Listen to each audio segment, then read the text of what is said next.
All right. Hello, Katrina. Hi, Joanne. Um, this is Reverend Joanne, and welcome to Holy Grounds. We are going to have a discussion about this coming Sunday's gospel reading. So I appreciate your joining me, Katrina, and if you would read the passage for us. It's not a passage that's probably very familiar, um, but let's listen to what it has to say and then have some conversation about it. Sure. So this is from the first chapter of John, but towards the end of that first chapter. So actually a lot has happened in the beginning. We had the prologue, that beautiful poetic prologue of John, and then some sightings of Jesus by John the Baptist and his disciples. And then following that, Jesus decided to go to Galilee. He found Philip and said to him, "Follow me." Now Philip was from Bethsaida, the city of Andrew and Peter. Philip found Nathanael and said to him, "We have found him about whom Moses in the law and also the prophets wrote, Jesus, son of Joseph from Nazareth." Nathanael said to him, "Can anything good come out of Nazareth?" Philip said to him, "Come and see." When Jesus saw Nathanael coming toward him, he said of him, "Here is truly an Israelite in whom there is no deceit." Nathanael asked him, "Where did you get to know me?" Jesus answered, "I saw you under the fig tree before Philip called you." Nathanael replied, "Rabbi, you are the Son of God. You are the King of Israel." Jesus answered, "Do you believe because I told you that I saw you under the fig tree? You will see greater things than these." And he said to him, "Very truly, I tell you, you will see heaven opened and the angels of God ascending and descending upon the Son of Man." Here ends our Thank you. reading. Thank you. So again, it's a bit of an unusual passage. Um, and Nathaniel, to me, seems a little bit suspicious, perhaps a little bit unsure. Unlike Philip, who already has some very definite ideas about who Jesus is, and is essentially inviting Nathaniel to come and see for himself. And Nathaniel is not quite sure about that just yet. Well, one of the things that I really enjoy about that exchange is that Nathaniel is not really sure who this person is. And what Philip says to him is, not only come and see, but come and experience who Jesus is, so that the experience of Jesus can change someone's understanding about him. And of course, that's true for all of us, isn't it? We might know something as other or different, or we're uncertain about it or a person. And it's when we experience that person and come to know their humanity and know the authentic piece of who they are, that we come to know them and to be changed by who they are in our lives.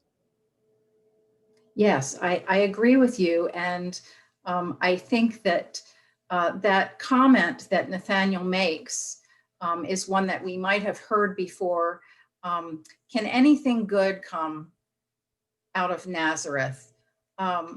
It's a bit of a judgmental statement, and I think we all, as human beings, we all can tend to make snap judgments or have opinions about people based on things like where they come from, and that it is often in the people who may in fact be different from ourselves that we find God.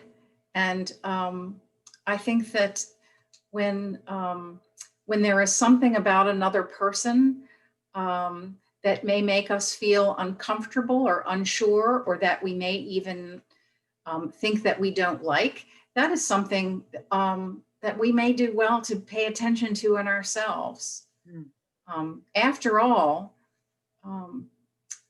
we have just, come out of the Christmas season, and seeing once again, as we do every year, how God made God's self known to us in a very humble place and in a humble baby. So I think that we are wise to pay attention to people and things and places that we might not quite understand or know fully. Yeah, and if I could just turn things a little bit, um, for me, part of it too, it has to do with expectation. And so his expectation is that nothing good is going to come out of Nazareth. And we don't know or need to know why that's his expectation, but rather it helps me think about how I set up my expectations. And when I walk into things, situations, or relationships, we all have these prejudices and expectations and biases. And it's good to know what those are. Now, sometimes there may be reasons. We've had a lived experience, and that's why we have expectations. But other times, it's simply part of what we've kind of taken in from messages of other people. So he doesn't have high expectations of Jesus coming out of Nazareth. And for me, I think it's helpful to ponder what my expectations of various things are and various people. And when I do that, when I'm aware of my expectations, then I can lower them when it's appropriate to lower them, and certainly be open to new experiences that will come my way if I let my expectations get out of the way. Indeed. And I think that, again, being open, and that statement that we hear, come and see, Mm. simply open your eyes, and your heart, but come with open eyes, open hands, come in an open stance, to experience what I'm asking you to come experience with me. Well, and so one of the things you've raised, Joanne, and that is the real beauty of John's language and his use of images and themes throughout his gospel. So seeing is a really important theme in John. Those people who believe are people who see Jesus and see the kingdom, and those that cannot see cannot know God because they can't see who Jesus is as Messiah. So it's right at the beginning here. We're still in that first chapter. John is already unpacking themes. And one of the other ones from this particular story is the metaphor of the fig tree, which has deep roots and resonances in Old Testament theology, the meaning being peace and tranquility, so that everyone in the perfect world can live under their own fig tree and have peace and tranquility. And it's such a beautiful thing. And John's gospel is like that. It's so rich and deep, and it's poetry and meaning. And when we get below the surface of it and come to some of these deeper meanings, it really has a richness to it. It's one of the reasons I love this gospel. It just keeps giving and giving as you go through the metaphors and meanings. Indeed, it really is beautiful in its language and symbolism. And of course, John's gospel is known for the I am statements. And I find it a little bit curious that this week, on the second Sunday of Epiphany, we do make this little detour into John just for this 1 week. And I've been pondering that a little bit, and why that might be. And I'm not sure I have an answer, but I do think that it's important for us to think about not only how we experience Jesus, how we experience God, but particularly uh, the divine and human God in Jesus.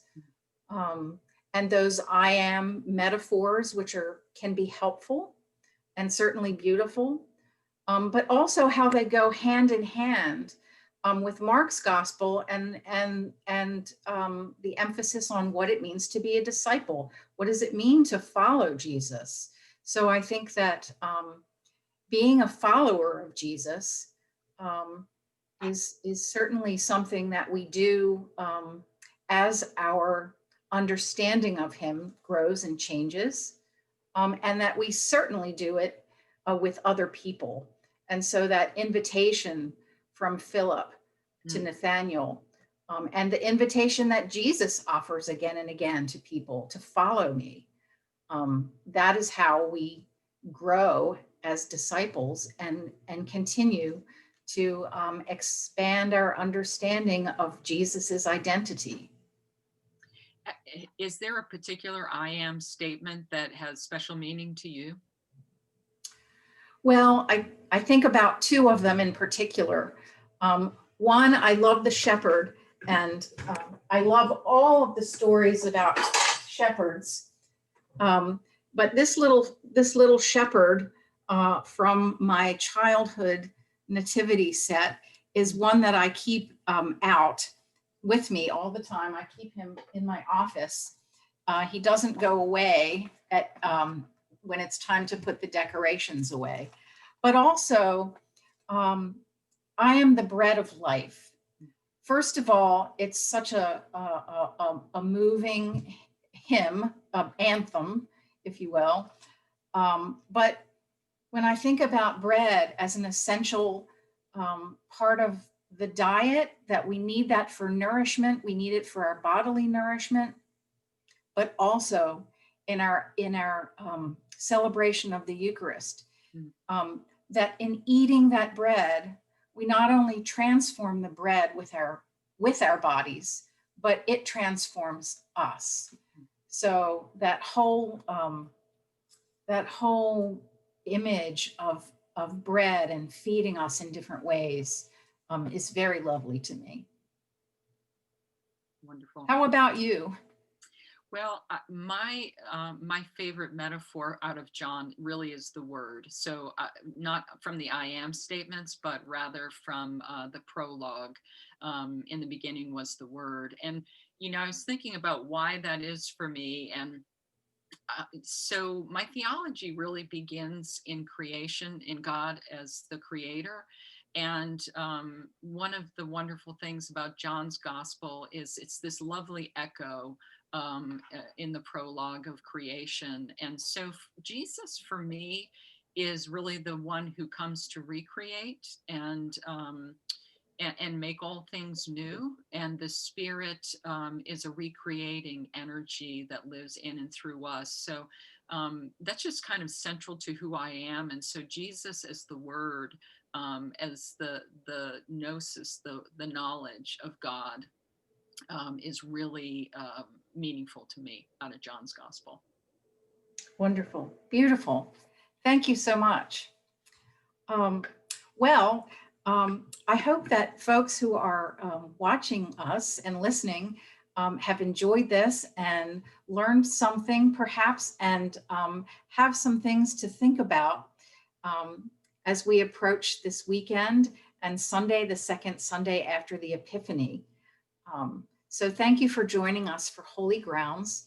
If you are interested in participating in one of these conversations, please contact Reverend Ann.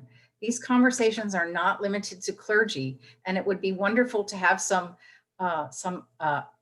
different participation so that we can all have the opportunity to talk about our scripture lessons and be just growing as disciples together. So thank you again. Thanks, Katrina. You're welcome.